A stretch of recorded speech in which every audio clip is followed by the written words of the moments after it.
तर तुमच्या विरुद्ध अनेक पक्ष आता एकत्र आले आघाडी आले कुठेतरी साहेबांना हरवण्यासाठी तालुक्यामध्ये बरेचशी लोक बरेचसे पक्ष एकत्र येऊन साहेबांना हरवण्याचा प्रयत्न चालू आहे का? काय सांगा त्याबद्दल? आपला राष्ट्रवादी पक्षाची काय भूमिका आहे? आता अनेक पक्ष त्या ठिकाणी एकत्र आलेले आहेत आणि त्यांचा जो उद्देश आहे की नामदार दिलीपरावजी वळसे पाटील यांना घेरायचे. पण मी या निमित्तानं सांगतो की जनसामान्य माणूस हा नामदार दिलीपरावजी वळसे पाटील यांच्या विकास पर्वावर अत्यंत खुश त्या ठिकाणी आहे. तुम्ही म्हणाल की मग मागच्या निवडणुकीमध्ये असं का झालं? त्याचं कारण असं होतं की साहेब त्यावेळेला तब्येत बरोबर नव्हती साहेबांची. दुसरा विषय की पक्षफुटी झाली होती आणि त्याच्यामधून एक वेगळं मेसेज तो सेंट्रल गव्हर्नमेंटच्या बाबतीमध्ये असेल, स्टेट गव्हर्नमेंटच्या बाबतीमध्ये असेल की संविधान बदललं जाईल, हे होईल, तुमचं रिझर्वेशन जाईल वगैरे वगैरे अनेक अशा खोट्या नॅरेटिव्ज त्या ठिकाणी पसरवल्या आणि त्याचा परिणाम त्या विधानसभेच्या निवडणुकीमध्ये झाला. परंतु मी या ठिकाणी निश्चितपणे सांगू शकतो की नामदार दिलीपरावजी वळसे पाटील यांच्यावर प्रेम करणारे अनेक जनता जनार्दन या ठिकाणी आहे आणि त्यांचा पाठिंबा पूर्णपणे हा राष्ट्रवादी काँग्रेस पक्ष आणि घड्याळ चिन्ह याच्यावर त्यांची भावना त्या ठिकाणी आहे. अनेक मंडळी या ठिकाणी सांगतात की मागच्या वेळेला आमच्याकडून चूक झाली, या वेळेला मात्र ती होणार नाही. आम्ही नामदार दिलीपरावजी वळसे पाटील यांच्याच पाठीमागं खंबीरपणे उभं राहू. आता ते घेरले, त्यांनी घेरण्याच्या बाबतीत जर बोलायचं ठरलं तर ही म्हणजे काय कसं काय म्हणावं, त्या युती म्हणावा का आघाडी म्हणावा का अन्य काय म्हणावं हे मला काही सुचत नाही. तिकडं धनुष्यबाण युतीमध्ये आहे, इकडं वेगळंच युती त्यांनी घडून आणलेली आहे आणि हे एक म्हणजे वैचारिक म्हटलं तर हे एक म्हणजे अनिष्ट गोष्ट घडलेली आहे. आघाडीला काय नाव द्यायचं? त्याला नावच काय द्यावं हेच मला सुचना की त्यांना नाव काय द्यावं. आणि आम्ही ठरवलं होतं पहिल्या दिवसापासून की आजपर्यंत आम्ही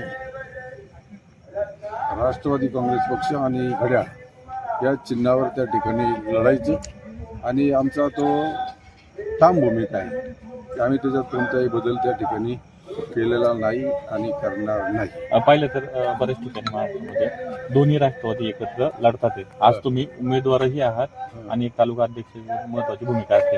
आज तालुक्यात असं काय झालं होतं की आता तुम्हाला या ठिकाणी समोरासमोर विरुद्ध लढावं लागेल?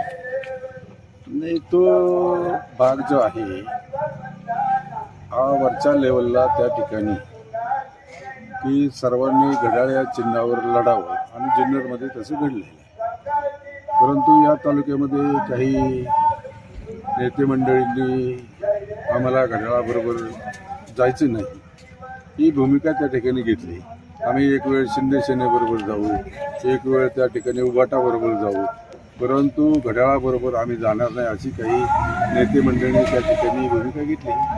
आज जर तुम्ही पाहिलं तर कितीतरी पलाटुंड्या या ठिकाणी झालेल्या आहेत की रात्री एका पक्षात, सकाळी दुसऱ्या पक्षात, ह्या पक्षातून घेऊन चिन्ह त्या पक्षाचं. म्हणजे असं काही त्याला जनतेला हे काय मूर्ख समजतात का? जनता एवढी दूधखोळी आहे का? जनतेला माहिती आहे तुम्ही हे का करताय? हे सगळं त्यांचं स्वार्थापोटी चाललेलं राजकारण त्या ठिकाणी आहे. स्वतःला काय मिळतंय किंवा पदासाठी सर्व तत्व नीती सर्व गोष्टी गुंडाळून त्या ठिकाणी ठेवलेल्या आहेत. ते मतदारांना हे पटणार नाही, जनतेला हे पटणार नाही. दोन्ही राष्ट्रवादी एकत्र येण्याच्या मतदारांच्या भावनेला कुठेतरी तालुक्याच्या काही नेत्यांच्या भूमिकेमुळे कुठेतरी हे होऊ शकलं नाही का आणि त्याला खीळ बसली? हे पवार साहेब आणि पवार साहेबांबरोबर आम्ही काम करत असताना पुरोगामी विचार घेऊन आम्ही त्या ठिकाणी पुढे चाललेलो होतो. काही राजकीय घडामोडी त्या ठिकाणी घडल्या. राष्ट्रवादी त्या ठिकाणी दोन पक्ष राष्ट्रवादीचे त्या ठिकाणी झाले, परंतु विचार मात्र आम्ही त्या ठिकाणी सोडलेला नाही. पुरोगामी विचारानंच आम्ही पुढे चाललेलो आहे आणि हा विचार पवार साहेबांचा तोच विचार आहे, अजितदादांचा बी तोच विचार आहे. अनेक वर्षे एकत्र काम केलेलं आहे आणि आपली धोरणं विकासाची समविचारी असलेली आहेत. गती आणि आम्ही समविचारी आहेत. आणि सगळे जर एकत्र आले तर संपूर्ण महाराष्ट्र राज्यामध्ये त्याचं स्वागतच त्या ठिकाणी झालेलं आहे. परंतु काही अहंकारी व्यक्तींमुळं या तालुक्यामध्ये ते घडलेलं नाही. भविष्य काळामध्ये ते निश्चितपणे घडेल याची मला खात्री आहे. नक्कीच हे संकेत म्हणावे लागतील.